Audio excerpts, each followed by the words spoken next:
So let's start off this section with another presenter from Brazil.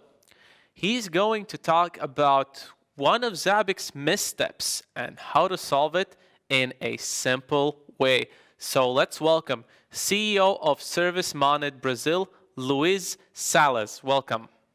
Hi, today we are going to talk about Zabbix and Security.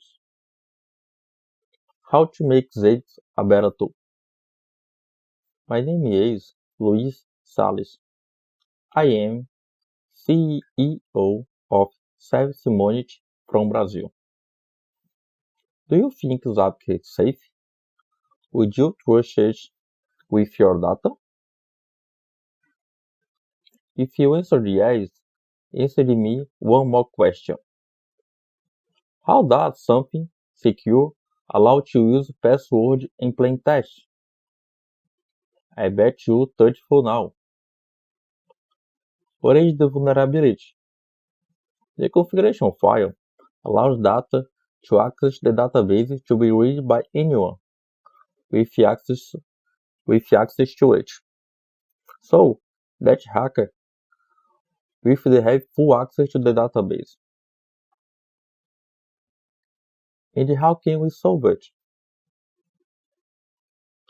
Insert some functions into the Zabbix code. That way, when filling in the data in the front end, it will soon encrypt the word, and we would not have this problem. I tried to use some of my knowledge in C to solve it. Change to files of the source code, but it's not that simple.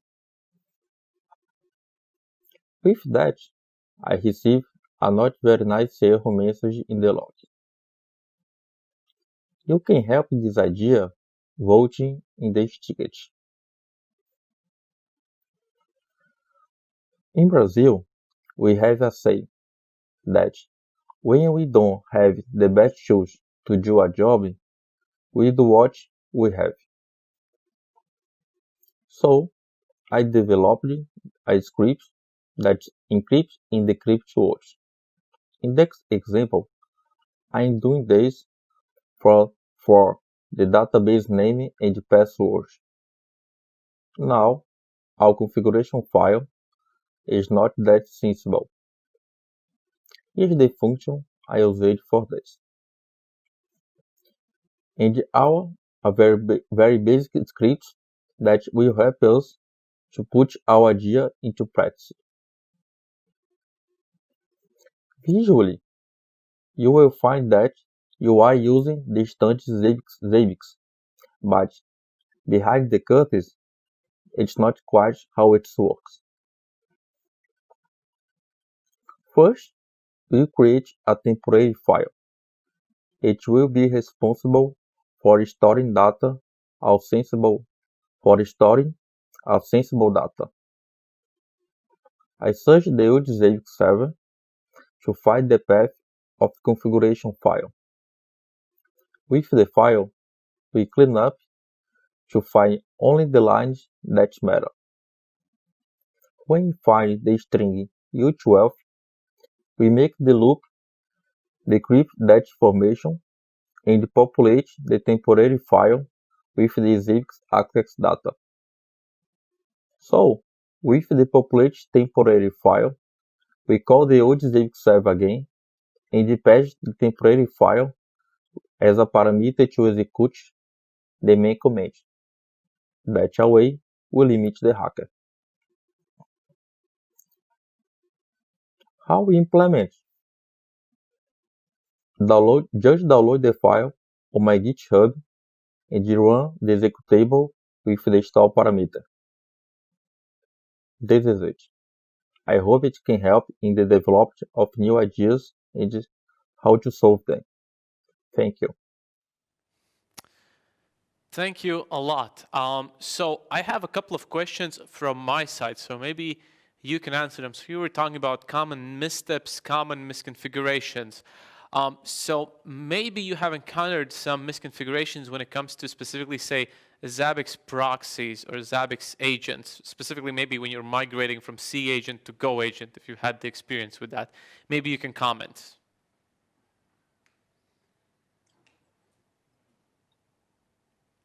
So Hello? anything when you're, for example, just messing around with proxy config file, I don't know, maybe mixing up the active and passive mode, something like that. Have you encountered those in your experience? Oh, no, because procs not have a conf file of database. And this idea is I encrypt database from the connect to the database remote bank or and with more securely the conf file. Proc don't have any sensible data. Procs only talk to Zabbix server with IP address. So don't have a password, don't have username, don't have anything about that. Yeah, you're correct. My point just was that there are some other misconfigurations oftentimes, just basic things. For example, on proxy, people oftentimes just mix up active and passive mode, like not necessarily related to database, but just something to consider. Or, for example, when it comes to just general Zabbix configuration, right? People sometimes, in my experience, they turn up the count of history syncers to something like 20 or 30 syncers, and then it's like way too much, and then they're surprised. Why doesn't this give me more performance? Just some basic misconfiguration like that. Like, I bet you have seen something like this in your experience. Yeah, I don't have a lot of experience with that, but this idea is a create to begin to talk about this, and with Zabbix team help more people to solve it. All right. Thank you a lot. This was a very useful example, and we'll definitely take a look at the script that you have provided, and maybe stick with us, and people can take a look at it, and then ask you some questions in the Q&A section. So definitely stick around.